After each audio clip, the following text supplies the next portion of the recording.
Over 60 years ago, in January 1928, the brilliant last year of silent pictures began with a laugh and a tear from Charlie Chaplin in The Circus, for which he received a special Oscar for writing, directing, producing, and acting. Charlie's closest rival, the great stone-faced Buster Keaton, in May of that year released one of his last successes, Steamboat Bill, Jr. Buster also wrote, directed, and acted, but he only took credit as the star, who did all his own stunts.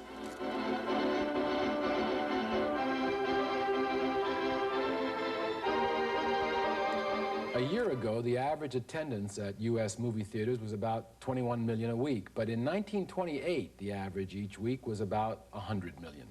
The yearly totals come to around 1,089,000,000 for 1988, but for 1928, it was 5,200,000,000. In fact, as soon as sound arrived, contrary to popular belief, the attendance figures began dropping and never stopped. Orson Welles once told me he remembered his father taking him to see an early part talkie starring John Barrymore, and about half an hour into it, he dragged Orson up the aisle saying, "This ruins the movies forever." One of its most eloquent masters was Joseph von Sternberg, who the following year discovered Dietrich. He directed two of the best of 1928, The Last Command, for which Emil Jannings won the first Oscar ever awarded, and The Docks of New York, a trenchant yet poetic slice of life with George Bancroft, whom Sternberg had made a star, and Betty Compson.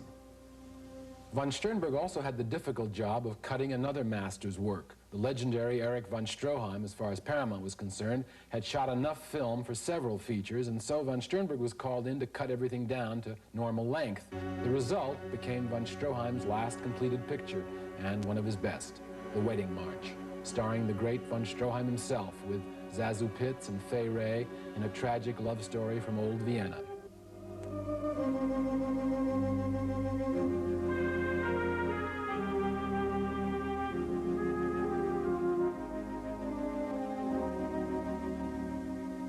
As many people have noted, of course, the silents were the only universal language. Early in the silent era, Bernard Shaw said, "The cinema tells its story to the illiterate as well as the literate, and it keeps its victim, if you like to call him so, not only awake but fascinated, as if by a serpent's eye.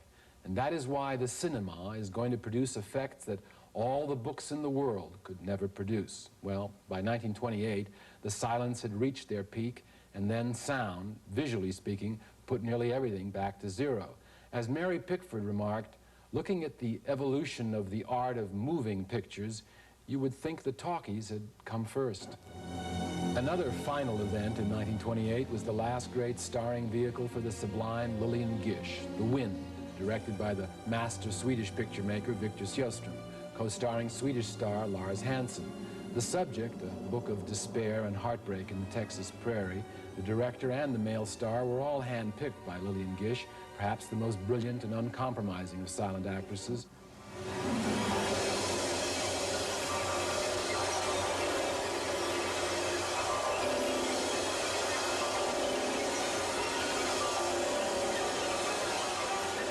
That corny part talkie, the jazz singer, of course, had opened in October of 1927, and what most everyone in Hollywood figured was a novelty became a surprise hit. By April of 28, all the companies were already converting their stages to sound, so that as the silent pictures opened that year, everybody knew it was the end of the industry as it had been, the final glorious song of a dying era.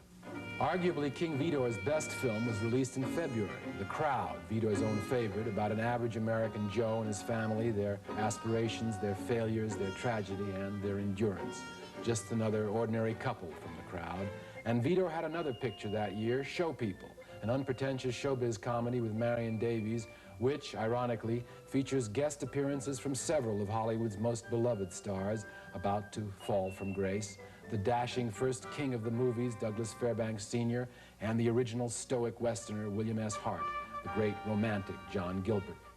For all these, by the time this picture opened in November, as for Lillian Gish, for von Stroheim, for dear Buster Keaton, their last year of glory had just about ended.